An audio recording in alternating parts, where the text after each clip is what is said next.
వర్షంలో చిచ్చు అరిటాకుల బిర్యానీ. పక్షుల గ్రామంలో తుని పిచ్చుకకు వంటలంటే చాలా ఇష్టం. ఆమె తన ఇంటి ముందు ఒక చిన్న హోటల్ పెట్టుకొని రోజు ఎంతో రుచికరమైన వంటలు చేసి పక్షులందరికీ వడ్డిస్తూ ఉంటుంది. తుని పిచ్చుక హోటల్కి ఊరిలో చాలా మంచి పేరుంటుంది. ప్రతిరోజు మధ్యాహ్నం అయ్యేసరికి పక్షులన్నీ తుని హోటల్ ముందు క్యూ కడతాయి. వ్యాపారం 3 పువ్వులు 6 కాయలుగా సాగిపోతూ ఉంటుంది. కానీ కాలం ఎప్పుడు ఒకేలా ఉండదు కదా. నెమ్మదిగా ఎండాకాలం పోయి వర్షాకాలం మొదలవుతుంది. వర్షాలు దంచి కొట్టడం ప్రారంభిస్తాయి. తుని పిచ్చుక ఆకాశం వైపు చూస్తూ ఆందోళనగా, ఏంటి బుజ్జి, ఈ వానలు అస్సలు తగ్గేలా లేవు. ఉదయం నుండి కుండపోతుగా వర్షం పడుతూనే ఉంది. నా హోటల్ పైన ఉన్న రేకుల షెడ్డు నుండి నీళ్లు కారిపోతున్నాయి. పొయ్యి వెలిగిద్దామంటే కట్టెలన్నీ తడిసిపోయాయి. ఇలా అయితే నేను వంట ఎలా చేయాలి? బుజ్జి పిచ్చుక చలికి వణుకుతూ, అవునమ్మా, నాకు కూడా చాలా చలిగా ఉంది. బయట చూడు, కాలెంత భయంకరంగా వేస్తుందో. ఈ వర్షంలో హోటల్ నడపడం చాలా కష్టమమ్మా. ఎవరు తినడానికి కూడా రాలేరు. నిజమే పుచ్చి, ఈ వర్షాకాలం పోయేంత వరకు మన హోటల్ వ్యాపారాన్ని ఆపేయడమే మంచిది. లేదంటే మనం కూడా జబ్బు పడతాం. కస్టమర్లకు చల్లటి భోజనం పెట్టలేం కదా. ఈ 1 నెల రోజులు హోటల్ బంద్ చేద్దాం. వర్షాలు తగ్గాక మళ్ళీ ఘనంగా ఓపెన్ చేద్దాం. చోటు చిలుక వర్షంలో తడుచుకుంటూ అక్కడికొచ్చి, తుని అక్క, ఏంటి హోటల్ బోర్డు తీసేస్తున్నావు? నాకు కడుపులో ఎలకలు పరిగెడుతున్నాయి. వేడివేడిగా ఏమైనా వండావా లేదా? లేదు చోటు, ఈ వర్షంలో వంట చేయడం నా వల్ల కావట్లేదు. కట్టెలు తడిసిపోయాయి, షెడ్డు కారుతుంది. అందుకే వర్షాకాలం పూర్తయ్యే వరకు నా హోటల్ మూసేస్తున్నాను. మీరు ఇంట్లోనే ఏదైనా వండుకుని తినండి చోటు. చోటు చిలుక నిరాశగా, అయ్యో, నీ చేతి వంట తినకపోతే నాకు పూట గడవదే. ఇప్పుడు ఈ చలిలో నేను వంట చేసుకోవాలా? సరేలే, ప్రాణం కంటే వ్యాపారం ముఖ్యం కాదు కదా. నువ్వు జాగ్రత్త తుని అక్క. తుని పిచ్చుక హోటల్ మూసేయడం ఊరిలో అందరికీ తెలిసిపోతుంది. ఈ వార్త చిచ్చుకాకి చెవిని కూడా పడుతుంది. చిచ్చుకాకి ఎప్పటి నుండో తుని పిచ్చుక హోటల్ అంటే చాలా అసూయ. తాను కూడా ఒక పెద్ద హోటల్ పెట్టి తునిని మించిపోవాలని ఆమె కల. తుని హోటల్ మూసేయడం చిచ్చుకాకి ఒక సువర్ణావకాశంలాగా కనిపిస్తుంది. వెంటనే తన కొడుకు చిన్నుకాకిని పిలుస్తుంది. చిచ్చుకాకి సంతోషంగా గంతేస్తూ, ఒరే చిన్నగా, మనకి అదృష్టం తలుపు తట్టిందిరా. ఆ తుని పిచ్చుక వర్షానికి భయపడి తన హోటల్ మూసేసిందట. ఇదే మనకు సరైన సమయం. చిన్నుకాకి అర్థం కాక, హోటల్ మూసేస్తే మనకు అదృష్టం ఏంటమ్మా? వర్షం వస్తే అందరూ ఇళ్లలోనే ఉంటారు కదా. చిచ్చుకాకి నవ్వుతూ, అరే పిచ్చి సన్నాసి, అదే అసలైన బిజినెస్ సీక్రెట్. వర్షం పడుతున్నప్పుడు అందరికీ చలిగా ఉంటుంది. ఆ చలిలో వేడివేడిగా కారంగా ఏవైనా తినాలని ప్రతి ఒక్కరికి అనిపిస్తుంది. కానీ వాళ్ళకి ఇంట్లో వండుకోవడానికి బద్ధకం. ఆ తుని పిచ్చికేమో హోటల్ మూసేసింది. ఇప్పుడు ఊర్లో ఎవరికి ఆకలి వేసినా దిక్కులేదు. కరెక్ట్ గా ఈ టైంలో మనం ఒక సూపర్ హోటల్ ఓపెన్ చేస్తే ఎలా ఉంటుంది? ఓ, ఐడియా అదిరిపోయిందమ్మా. కానీ తుని ఆంటీ చాలా రుచిగా వండుతుంది కదా. మనం ఆ రుచిని బీట్ చేయగలమా? పైగా వర్షంలో మనం కూడా ఎలా వండుతాం? ఆ తుని పిచ్చక షెడ్ కారుతోంది. కానీ మనకి పైన పెద్ద సిమెంట్ మేడ ఉంది కదరా. మేడ కింద మనం హాయిగా వంట చేయొచ్చు. ఇక రుచి అంటావా? తుని కంటే 10 అంతలు అద్భుతంగా ఉండేలా నేను ఒక స్పెషల్ వంటకం ప్లాన్ చేశాను. ఈ వర్షాకాలంలో ఊరంతా నా వంట కోసమే క్యూ కట్టాలి. చిన్నుకాకి నోరూరుతూ, ఏంటమ్మా స్పెషల్ వంటకం? నాకే ఇప్పుడే ఆకలిస్తుంది. అదే అరిటాకుల బిర్యానీ రా చిన్నగా. అరిటాకుల బిర్యానీనా? అదేంటమ్మా, నేను ఎన్నడూ వినలేదే. అదే నా తెలివి. మామూలు బిర్యానీ వండితే అందులో కిక్కే ఉంది. వేడి వేడి స్పైసీ దమ్ బిర్యానీ వండి దాన్ని పచ్చటి అరిటాకులో మడిచి మళ్ళీ ఆ అరిటాకును నిప్పుల మీద కొద్దిసేపు కాలుస్తాను. అప్పుడు ఆ అరిటాకు లోపలున్న బిర్యానీకి ఆ ఆకు వాసన పట్టి ఒక అద్భుతమైన ఫ్లేవర్ వస్తుందిరా. ఆ వర్షంలో ఆ అరిటాకు విప్పుతుంటే ఆ వచ్చే పొగ, ఆ గుమగుమలాడే వాసన చూస్తే పక్షులన్నీ పరిగెత్తుకుంటూ వస్తాయి. అమ్మో, నువ్వు సూపర్ అమ్మా. నీ బిజినెస్ మైండ్కి ఎవరైనా సెల్యూట్ చేయాల్సింది. అయితే ఇంకా లేట్ ఎందుకు? వెంటనే వంట మొదలు పెట్టు. నేను వెళ్ళి అరిటాకులు కోసుకొని వస్తాను. సరే రా చిన్నగా, జాగ్రత్తగా లేత అరిటాకులు తీసుకునిరా. నేను లోపల బిర్యానీకి మసాలాలు దంచుతాను. యాలకులు, లవంగాలు, దాల్చిన చెక్క, షాజీరా, పచ్చిమిర్చి అన్నీ దట్టించి సూపర్ స్పైసీగా వండుతాను. చిచ్చుకాకి తన ప్లాన్ ప్రకారం వంట మొదలు పెడుతుంది. తన సిమెంట్ ఇంటి వరండాలో పెద్ద పొయ్యి పెట్టి బాస్మతి బియ్యంతో కుమకుమలాడే మసాలాలతో బిర్యానీ వండుతుంది. బిర్యానీ సగం ఉడికాక దాన్ని లేత అరిటాకుల్లో పెట్టి దారంతో కట్టి ఆ పొట్లాలను మళ్ళీ ఆవిరి మీద ఉడికిస్తుంది. వర్షం బయట దంచి కొడుతూనే ఉంటుంది. ఆ చల్లటి గాలికి చిచ్చుకాకి వండుతున్న అరిటాకుల బిర్యానీ వాసన తోడై ఊరంతా వ్యాపిస్తుంది. చోటు చిలుక తన ఇంట్లో చలికి ముడుచుకుని కూర్చొని ముక్కు పీలుస్తూ, పన్ను, అరే పన్ను, బయట వర్షం పడుతుంటే ఎక్కడుంటే బిర్యానీ వాసన వస్తుందిరా. అవునమ్మా, నా ముక్కు కూడా భలే మంచి వాసన తగులుతుంది. లవంగాలు, యాలకులు అందులో ఏదో పచ్చటి ఆకు కాలుతున్న వాసన కూడా వస్తుంది. నాకైతే కడుపులో ఎలకలు కబాటీ ఆడుతున్నాయమ్మా. తుని హోటల్ మూసేసింది కదా, మరి ఈ వాసన ఎక్కడి నుండి వస్తుంది? పద, వర్షంలో అయినా సరే గొడుగు పట్టుకుని వెళ్ళి ఆ వాసన ఎక్కడి నుండో కనుక్కుందాం. నేను ఆకలితో చచ్చిపోయేలా ఉన్నాను. మహిగ్రద్ద పక్క చెట్టు మీద నుండి అరుస్తూ, చూడు, నీకు కూడా ఆ వాసన వస్తుందా? అది ఎక్కడి నుండో కాదు, ఆ చిచ్చుకాకి ఇంటి వైపు నుండే వస్తుంది. పదండి వెళ్ళి చూద్దాం. అలా పక్షులన్నీ ఆ గుమగుమలాడే వాసనకి ఆకర్షితులై గొడుగులు పట్టుకుని వర్షంలో తడుచుకుంటూ చిచ్చుకాకి ఇంటి ముందుకు చేరుకుంది. అక్కడ చిచ్చుకాకి తన ఇంటి వరండాలో ఒక పెద్ద టేబుల్ వేసి దాని మీద ఆవిర్లు కక్కుతున్న అరిటాకు పొట్లాలను అందంగా పేర్చి పెట్టి ఉంటుంది. ఒక పెద్ద బోర్డు మీద చిచ్చు స్పెషల్ అరిటాకుల బిర్యానీ, వర్షంలో వేడి వేడి మజా అని రాసుంటుంది. చిచ్చుకాకి గట్టిగా అరుస్తూ, రండి రండి రండి, వర్షంలో వణికిపోతున్నారా? చలికి కడుపు మాడుతోందా? అయితే రండి, చిచ్చుకాకి స్పెషల్ అరిటాకుల దమ్ బిర్యానీ, కమ్మటి మసాలాలు, పచ్చడి అరిటాకు ఫ్లేవర్తో ఆదిరిపోయే రుచి. రండి పక్షులారా, తినండి, ఆనందించండి. చోటు చిలుక ఆశ్చర్యంగా, ఏంటి చిచ్చు, తుని హోటల్ మూసేది కానీ నువ్వు హోటల్ తెరిచావా? భలే బిజినెస్ ప్లాన్ వేసావే. సరే సరే, ఆ పొట్లాల నుండి వచ్చే వాసనకి నా ప్రాణం పొయ్యేలా ఉంది. ముందు నాకు ఒక పొట్లం ఇవ్వు. అవును చిచ్చు, నాకు కూడా ఒకటి ఇవ్వు. అసలే చలి, ఈ వేడి వేడి బిర్యానీ తింటే గాని చలి పొయ్యేలా లేదు. చిచ్చుకాకి నవ్వుతూ, ఇస్తాను, అందరికీ ఇస్తాను. నా దగ్గర స్టాక్ ఫుల్గా ఉంది, కానీ రేటు కొంచెం ఎక్కువగా ఉంటుంది. మరి రేట్ ఏంటి చిచ్చు? మామూలుగా బిర్యానీ 50 రూపాయలు కదా, 50 రూపాయలు తీసుకో. చిచ్చుకాకి కళ్ళు పెద్దవి చేస్తూ, 50 రూపాయలా? అది మామూలు రోజుల్లో మామూలు బిర్యానీ రేటు చోట. ఇది వర్షాకాలం, వంటకట్టెలు దొరకడం కష్టం. పైగా ఇది సాధారణ బిర్యానీ కాదు, అరిటాకుల బిర్యానీ. అరిటాకులో పెట్టి ఆవిరి మీద వండడానికి నాకు గంటల సమయం పట్టింది. నా కష్టానికి, నా టాలెంట్కి తగిన మూల్యం చెల్లించాలి. ఒక్కొక్క అరిటాకు బిర్యానీ పొట్లం 150 రూపాయలు. మహిగ్రద్ద షాక్ అయ్యి, 150 రూపాయలా? పగటి పూట దోపిడీ చేస్తున్నావా చిచ్చు? ఇది మరీ అన్యాయం. తుడి ఎప్పుడు ఇంత రేట్ అడగనే లేదు. చిచ్చుకాకి దర్జాగా కాలు మీద కాలేసుకొని, తుని హోటల్ మూసేసింది వాహి గారు. ఇప్పుడు ఊర్లో నా హోటల్ తప్ప వేరే దిక్కే లేదు. కావాలంటే తినండి, లేదంటే ఆ చలిలో ఆకలితో పడుకోండి. ఈ అరిటాకు బిర్యానీ రుచి మీకు ఊర్లో ఎక్కడ దొరకదు. నేను బలవంతం చేయడం లేదు, నచ్చితే తీసుకోండి. లూసీ పౌరం వణుకుతూ ముందుకొచ్చి, వద్దు మహి గారు, గొడవ పడకండి. చెప్పింది నిజమే, ఈ వర్షంలో వంట చేయడం చాలా కష్టం. పైగా ఆ వాసన చూస్తుంటే 100 కాదు 200 ఇచ్చినా తప్పు లేదనిపిస్తుంది. ఇదిగో చిచ్చు, ఈ 150 రూపాయలు తీసుకో, నాకు ఆ పొట్లం ఇవ్వు.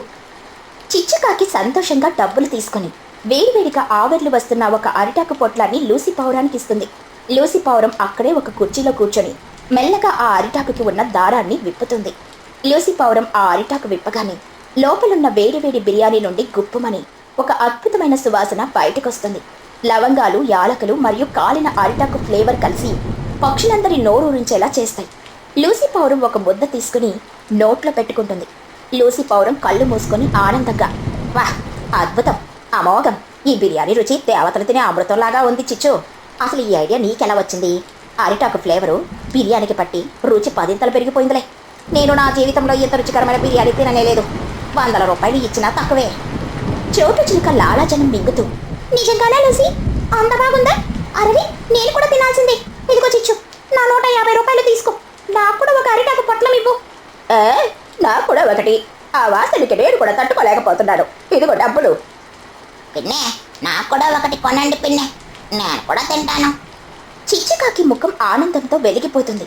అప్పటికప్పుడే పక్షులందరూ క్యూలో నిలబడి 100 రూపాయలిచ్చి ఆ అరిటాకుల బిర్యానీ పొట్లాలు కొనుక్కుంటారు. అందరూ అక్కడే ఆ వర్షంలో నిలబడి అరిటాకులు విప్పుకొని వేడివేడిగా బిర్యానీ తింటూ ఉంటే ఆ వాతావరణం ఎంతో ఆహ్లాదకరంగా మారుతుంది. చోటు చిలుక తింటూ, చిచ్చు, నువ్వు తుని కంటే గొప్ప వంటకత్తమని నిరూపించుకున్నావు. కారం కూడా భలే దట్టించావు. ఈ వారకి చలికి ఆ స్పైసీనెస్కి చెమటలు పడుతున్నాయి. Super taste. అవును చిచ్చు, నువ్వు రేట్ ఎక్కువగా చెప్పినా ఈ క్వాలిటీకి, ఈ టేస్ట్కి ఆ డబ్బులు ఇవ్వడంలో ఏమాత్రం తప్పులేదు. అరిటాకులో వండడం అనేది ఒక బ్రిలియంట్ ఐడియా. చిచ్చుకాకి గర్వంగా, చూసారా, నా తెలివితేటలు అంటే అలా ఉంటాయి. మరి కస్టమర్లకు ఏం కావాలి, ఏ సమయంలో ఎలా అట్రాక్ట్ చేయాలి అనేది బిజినెస్ మ్యాన్కి ఉండాల్సిన లక్షణం. తుని వర్షానికి భయపడి ఇంట్లో కూర్చుంది. నేను వర్షాన్ని అడ్వాంటేజ్గా తీసుకొని కొత్త ఐడియాతో మీ ముందుకు వచ్చాను. అదే నా సక్సెస్. తుని పిచ్చుక గొడుగేసుకుని బుజ్జితో కలిసి అక్కడికి వస్తుంది. ఏంటి ఇక్కడ ఇంత రద్దీగా ఉంది? ఓహో, బిర్యానీ వ్యాపారం మొదలు పెట్టావా చిచ్చు? నా హోటల్ మూసేయగానే నువ్వు రంగంలోకి దిగావన్నమాట. చిచ్చుకాకి నవ్వుతూ, అవునుతోనే వ్యాపారం అన్నాక పోటీ ఉండాలి కదా. నువ్వు క్లోజ్ చేసావు, నేను ఓపెన్ చేశాను. చూడు నా కస్టమర్లు నా అరిటాకు బిర్యానీని తిని ఎంత మెచ్చుకుంటున్నారు. అవును చిచ్చు, ఈ అరిటాకు బిర్యానీ ఐడియా చాలా బాగుంది. వాతావరణానికి తగ్గట్టు ఆలోచించావు. నేను వర్షంలో వంట చేయలేనని భయపడ్డాను, కానీ నువ్వు ధైర్యంగా చేసి సక్సెస్ అయ్యావు. నీకు నా శుభాకాంక్షలు. నాకు కూడా ఒక 2 పొట్లాలు ఇవ్వు, నేను బుచ్చి ఇంట్లో తింటాము తప్పకుండా తోనే. అంటూ 2 పొట్లాలు ఇస్తూ, ఇదిగో తీసుకో. రేపటి నుండి రోజు నా హోటల్ ఓపెన్లోనే ఉంటుంది. కొత్త కొత్త వెరైటీలు అరిటాకుల్లో వండి పెడతాను. ఆ రోజు చిచ్చుకాకి వండిన అరిటాకుల బిర్యానీ మొత్తం అమ్ముడుపోతుంది. 1 గంటలోనే చిచ్చుకాకి ఊహించలేనంత లాభం వస్తుంది. రాత్రి అందరూ వెళ్ళిపోయాక చిచ్చుకాకి తన కొడుకు చిన్నుతో కలిసి డబ్బులు లెక్క పెట్టుకుంటూ ఉంటుంది. చిన్నుకాకి ఆనందంగా, అమ్మో, చూసావో ఎన్ని డబ్బులు వచ్చాయో? నువ్వు చెప్పింది నిజమేనమ్మా. ఆ తుని ఆంటీ కంటే మనమే ఎక్కువ డబ్బులు సంపాదించాం. చిచ్చుకాకి డబ్బులు సర్దుతూ, అవునా చిన్నగా, వ్యాపారం అంటే కేవలం రుచిగా వండడం మాత్రమే కాదు, టైమింగ్ మరియు ఇన్నోవేషన్ చాలా ముఖ్యంరా. అందరూ చేసేదే మనం చేస్తే ఏముంది? తుని మామూలు బిర్యానీ వండింది, నేను అరిటాకుల బిర్యానీ వండాను. తుని వర్షంలో భయపడింది, నేను వర్షాన్ని వాడుకున్నాను. ఎదుటి వాళ్ళ బలహీనతని మన బలంగా మార్చుకోవడమే తెలివైన వ్యాపారం. సూపర్ అమ్మా, రేపు మనం ఇంకేం వండుదాం? రేపు అరిటాకు పన్నీర్ టిక్కా, అరిటాకు మష్రూమ్ ఫ్రై చేద్దాంరా. ఈ వర్షాకాలం పూర్తయ్యేసరికి మన ఊర్లో నేనే నంబర్ 1 బిజినెస్ ఉమెన్ అయిపోవాలి. ఖచ్చితంగా అమ్మా, నీ తెలివితో నువ్వు ఏదైనా సాధిస్తావు. అలా చిచ్చుకాకి తన తెలివితేటలతో, అద్భుతమైన ఐడియాతో వర్షంలో అరిటాకుల బిర్యానీ వ్యాపారం మొదలుపెట్టి ఊరి పక్షుల మనసు గెలుచుకోవడమే కాకుండా చాలా డబ్బులు సంపాదించి గొప్ప వ్యాపారవేత్తగా ఎదుగుతుంది. వర్షంలో చెట్టు మీద 3 ఇల్లులు. ఒక అందమైన పచ్చటి అడవిలో ఒక పెద్ద పురాతనమైన ఇల్లు ఒకటి ఉంటుంది. ఆ ఇంట్లో మహిగ్రద్ద తన 4 పిల్లలతో కలిసి ఎంతో సంతోషంగా జీవిస్తూ ఉంటుంది. మహిగ్రద్దకు 3 కూతుళ్లు, 1 కొడుకు. పెద్ద కూతురు పేరు తుని పిచ్చుక, రెండో కూతురు చోటు చిలుక, మూడో కూతురు చిచ్చుకాకి. అందరికంటే చిన్నవాడు కొడుకు లూసి పావురం. మహిగ్రద్ద తన కూతుళ్ళకి 3 ఏళ్ల క్రితమే పెళ్లిళ్లు చేసింది. తుని పిచ్చుకకు బుజ్జి పిచ్చుక, చోటు చిలుకకు పన్ను చిలుక, చిచ్చుకాకి చిన్నుకాకి అనే పిల్లలు పుట్టారు. వీరంతా ఇప్పుడు పెద్దవారై సిటీలోని కాలేజీలో చదువుకుంటున్నారు. ఈ 3 కూతుళ్ల భర్తలు డబ్బులు సంపాదించడం కోసం దుబాయ్ దేశానికి వెళ్లి అక్కడ ఉద్యోగాలు చేస్తున్నారు. భర్తలు దూరంగా ఉండడంతో కూతుళ్లు 3 తమ పిల్లల్ని తీసుకుని తల్లి మహిగ్రద్ద ఇంట్లోనే తమ్ముడు లూసిపోవడంతో కలిసి ఉమ్మడి కుటుంబంగా జీవిస్తున్నారు. ఒకరోజు ఉదయం తుని, చోటు, చిచ్చు 3 వంటగదిలో కూర్చొని మాట్లాడుకుంటున్నారు. చూడు చోటు, ఈ రోజు వాతావరణం ఎంత బాగుందో. మన పిల్లలు పుచ్చి, పన్ను, చిన్ను కాలేజ్ నుండి వచ్చేసరికి వేడివేడిగా ఏదైనా మంచి వంటకం చేయాలి. వాళ్ళు కాలేజీలో బాగా చదువుకొని అలసిపోయి వస్తారు కదా. చోటు చిలుక కూరగాయలు కోస్తూ, అవును తల్లి, నువ్వు చెప్పింది నిజమే. మన భర్తలు దుబాయ్లో ఉంటూ మన కోసం, మన పిల్లల చదువుల కోసం ఎంతో కష్టపడుతున్నారు. వాళ్ళు పంపించే డబ్బులతోని మన పిల్లలు పెద్ద చదువులు చదువుకుంటున్నారు. మన తమ్ముడు లూసి కూడా ఇంట్లో ఎంతో బాధ్యతగా ఉంటున్నాడు. చిచ్చుకాకి కట్టెలు పొయ్యిలో పెడుతూ, అవునక్క, మన తమ్ముడు లోసి ఎంత మంచివాడో కదా. మనం ఈ ఇంట్లో ఉంటున్నా కూడా ఒక్కరోజు కూడా మనల్ని పరాయి వాళ్ళలా చూడలేదు. మన పిల్లల్ని కూడా ఎంతో ప్రేమగా చూసుకుంటున్నాడు. ఇలాంటి తమ్ముడు దొరకడం మన అదృష్టం. అదే సమయానికి కాలేజీ పూర్తి చేసుకుని బుజ్జి పిచ్చుక, పన్ను చిలుక, చిన్నుకాకి 3 ఎంతో ఉత్సాహంగా ఇంట్లోకొస్తారు. వాళ్ళ ముఖాల్లో ఎంతో సంతోషం కనిపిస్తుంది. బుజ్జి పిచ్చుక తన బ్యాగ్ పక్కన పెడుతూ ఆనందంగా, ఈరోజు కాలేజీలో మాకొక పెద్ద ప్రాజెక్ట్ ఇచ్చారు. నేనే అందరికంటే ఫస్ట్ మార్కులు తెచ్చుకున్నాను తెలుసా. మా ప్రొఫెసర్ నన్ను అందరి ముందు మెచ్చుకున్నారు. బన్ను చిలుక నవ్వుతూ, అవును పిన్ని, బుజ్జి చాలా బాగా చదువుతోంది. నేను కూడా ఈ రోజు కాలేజీలో జరిగిన రన్నింగ్ రేస్ లో ఫస్ట్ వచ్చాను. నాన్న దుబాయ్ నుండి ఫోన్ చేసినప్పుడు ఈ విషయం చెప్పాలి. చిన్నుకాకి కడుపు పట్టుకుని నిట్టూరుస్తూ, అబ్బో, మీ చదువులు ఆటలు పక్కన పెట్టండి రా బాబు. కాలేజీలో తిన్నది ఎప్పుడో అరిగిపోయింది. నా కడుపులో ఎలుకలు యుద్ధం చేస్తున్నాయి. అమ్మో, ఈ రోజు ఏం వంట చేసావే? మంచి సువాసన వస్తుంది. మహిగ్రద్ద అక్కడికొచ్చి పిల్లల తలలు నిమురుతూ ప్రేమగా, నా బంగారు కొండల్లారా, మీరు బాగా చదువుకొని పెద్దవాళ్ళు కావడమే మాకు కావాలి. మీ తల్లులు మీకోసం వేడివేడిగా వండారు. వెళ్ళి చేతులు కడుక్కొని రండి, అందరం కలిసి తిందాం. మీ మావయ్య లూసీ కూడా ఇప్పుడే బయట నుండి వస్తాడు. కాసేపటికే లూసీ పౌరం ఇంట్లోకొస్తాడు.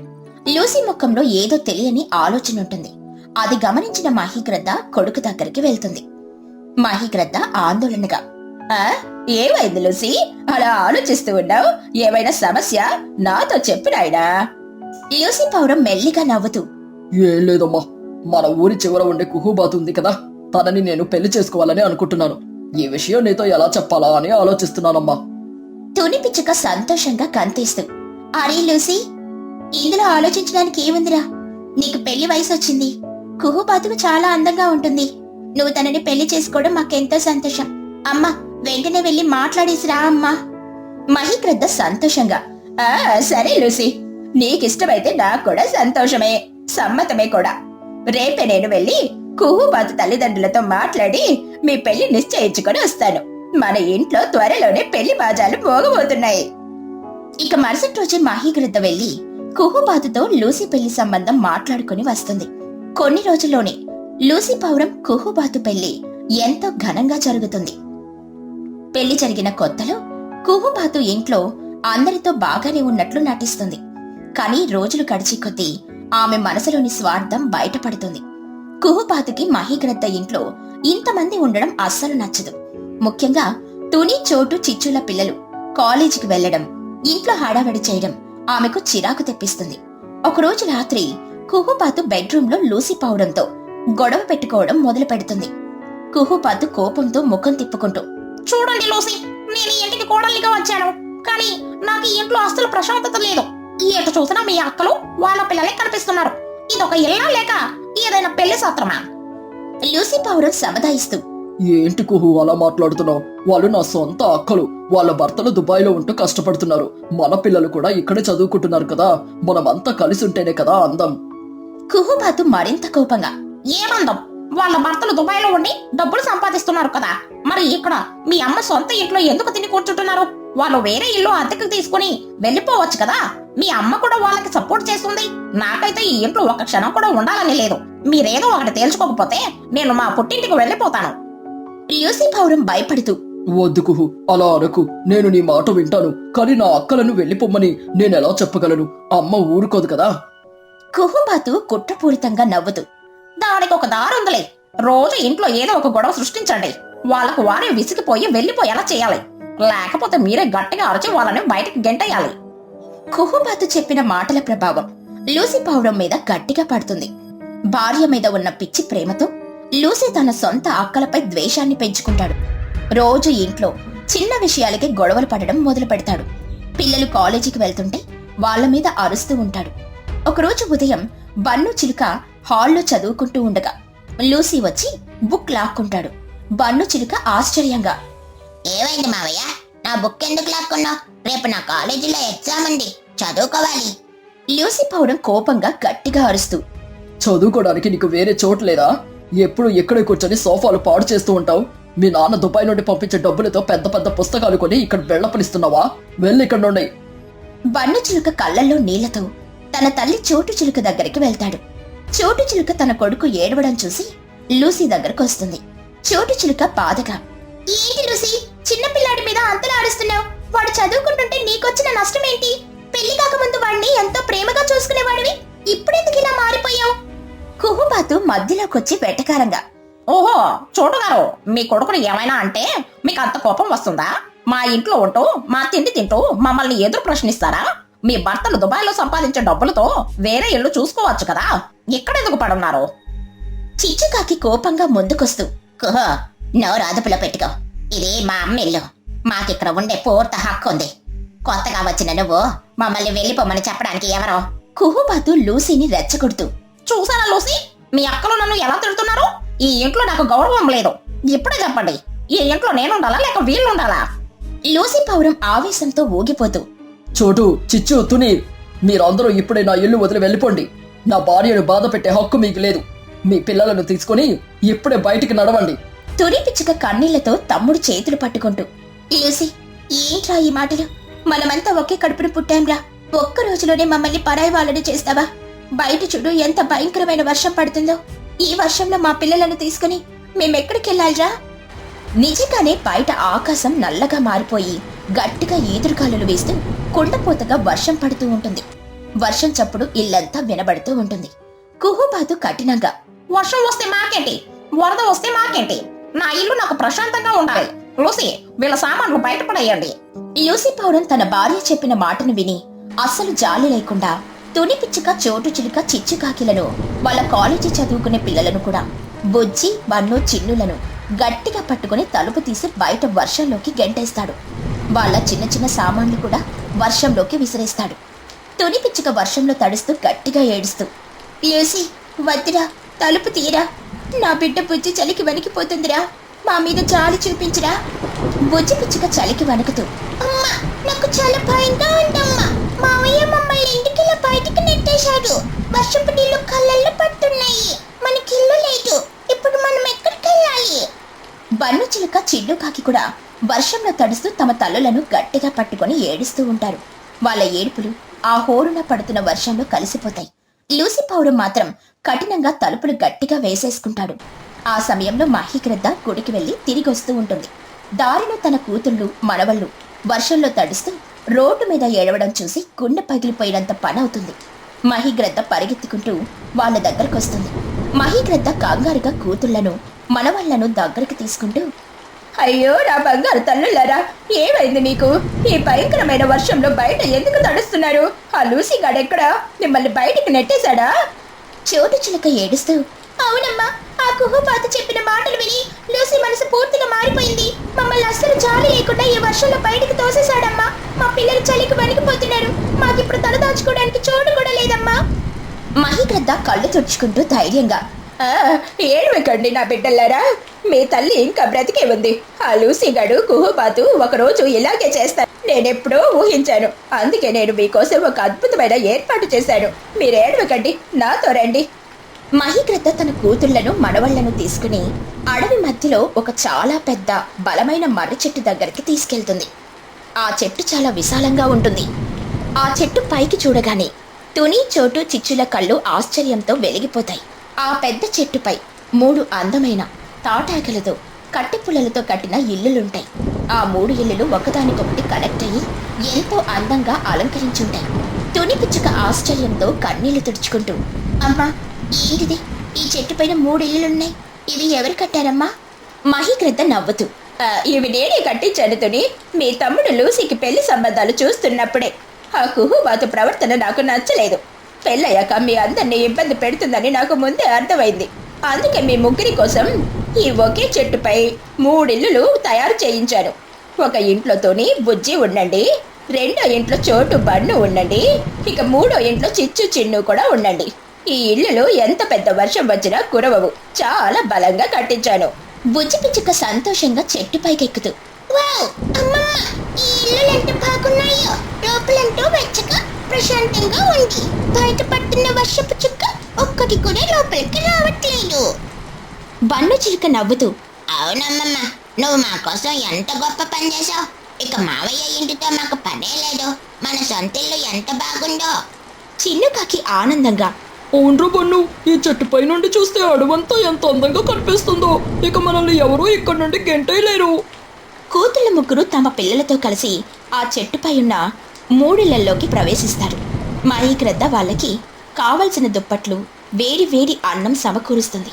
వాళ్ళంతా వర్షపు నుండి తప్పించుకుని ఎంతో ప్రశాంతంగా ఊపిరి పీల్చుకున్నారు. మహీగ్రద్ద మాత్రం లూసీ మరియు కుహుబాతులకు బుద్ధి చెప్పాలని ప్రస్తుతానికి తన పురాతనమైన ఇంటికి తిరిగి వెళ్తుంది. ఇక మరుసటి రోజు ఉదయం వర్షం తగ్గిపోతుంది. లూసీ పావురం, కుహుబాతు ఇద్దరూ తమ పనుల నిమిత్తం బయటికి వెళ్తారు. ఇంట్లో ఎవరూ లేని సమయం చూసి మహీగ్రద్ద తన ఇంట్లో ఉన్న కూరగాయలు, బియ్యం, పప్పులు మరియు ఇతర వంట సామాగ్రిని ఒక పెద్ద మూటలో కడుతుంది. ఆ మూటను తీసుకెళ్లి మెల్లిగా అడవిలోని ఆ మర్రి చెట్టు దగ్గరికి వస్తుంది. మహీగ్రద్ద చెట్టు కింద నిలబడి పిలుస్తూ, తుని, చోటు, చిచ్చు, త్వరగా కిందకి రండి నా బిడ్డలారా, మీకోసం నేను ఇంట్లో నుండి మంచి బియ్యం, తాజా కూరగాయలు తీసుకొని వచ్చాను. తుని పిచ్చుక కిందకి దిగి వచ్చి ఆ మూటను అందుకుంటుంది. తుని ముఖంలో ఇంకా కొద్దిగా భయం ఉంటుంది. తుని పిచ్చుక కంగారుగా, అమ్మా, నువ్వు ఇంట్లో నుండి ఇవన్నీ తీస్తున్నావని ఆ కుహుబాతుకి తెలిస్తే చాలా గొడవ చేస్తుంది. లూసీ కూడా నిన్ను తిడతాడమ్మా, నీకెందుకు ఈ రిస్క్ అమ్మా? మహీగ్రద్ద ధైర్యంగా, నా ఇంట్లో సామాన్లు నా బిడ్డలకి కాకుండా ఎవరికి పెడతాను తుని? ఆ కుహుబాతుకి నేనంటే భయం లేదు, కానీ నా సొంత ఇంట్లో నేనేమైనా చేసుకునే హక్కు నాకుంది. మీరు కడుపు నిండా వండుకొని తినండి, నేను రోజు మీకోసం ఇలాగే సామాన్లు తెచ్చిస్తాను. చిచ్చుకాకి ఆనందంగా, చాలా థ్యాంక్స్ అమ్మా. నువ్వు మాకు తోడుగా ఉంటే మాకు కొండంత ధైర్యం. పిల్లలు కూడా కాలేజీకి వెళ్ళడానికి సిద్ధంగా ఉన్నారు. అలా రోజు లూసీ కుహుపాతులు పనులకు వెళ్ళగానే మాహిగ్రద్ద ఇంట్లో ఉన్న మంచి మంచి వస్తువులను, ఆహార పదార్థాలను తీసుకుని వెళ్ళి తన కూతుళ్లకు ఇస్తూ ఉంటుంది. ఈ విషయం కొన్ని రోజుల పాటు రహస్యంగానే సాగుతుంది. కానీ ఒకరోజు కుహుబాతుకి ఇంట్లో ఉన్న సామాన్లు, కూరగాయలు రోజురోజుకి తగ్గిపోతున్నట్లు అనుమానం వస్తుంది. కుహుబాతు ఆలోచిస్తూ తనలో తాను, ఈ మధ్య ఇంట్లో బియ్యం బస్తా త్వరగా అయిపోతుంది. నిన్న తెచ్చిన కూరగాయలు కూడా కనిపించడం లేదు. ఎవరో తీస్తున్నారు. అయినా కూరగాయలు, బియ్యము లూసి తీయడు. అయితే అత్తయ్య గారే తీసుంటారు అని అనుకుంటుంది. అలా సాయంత్రం మాహిగ్రద్ద ఇంట్లోకి రాగానే కుహు, లూసి ఇద్దరూ తనని అడుగుతారు. అమ్మా, నువ్వు ఇంట్లో ఉన్న కూరగాయలు, బియ్యం తీసుకెళ్లి నీ కూతుర్లకు ఇస్తున్నావా? అవునరా, నా బిడ్డలకి ఇస్తున్నారు. ఎన్ని రోజులు వాళ్ళెంతో కష్టపడి నీకోసం వంట చేసి నీకు గోరు ముద్దలు పెట్టారు. ఇప్పుడు వాళ్ళు ఆ వర్షంలో తిండికి ఎంతో ఇబ్బంది పడుతున్నారు. ఇలాంటి సమయంలో నా బిడ్డలకి నేను కాకపోతే ఇంకెవరు సహాయం చేస్తారు అని గట్టిగా చెప్తుంది. కుహుబాతు కోపంగా, అయితే మీరు కూడా మీ కూతురు దగ్గరికి వెళ్ళండి అని తనని కూడా బయటికి గెంటేస్తుంది. అలా ఆ రాత్రి వర్షం మళ్ళీ కురుస్తుంది. ఆ వర్షంలో మహి తన కూతుల దగ్గరికే వెళ్తుంది. అలా తుని, చిచ్చు, చోటులు తన తల్లిని ఎంతో ప్రేమగా వాళ్ళింట్లోకి తీసుకెళ్తారు. అప్పటి నుండి ముగ్గురు కూతుర్లు వాళ్ళ అమ్మతో ఆ చెట్టుపై ఉన్న 3 ఇళ్లల్లో ఎంతో సంతోషంగా జీవిస్తారు.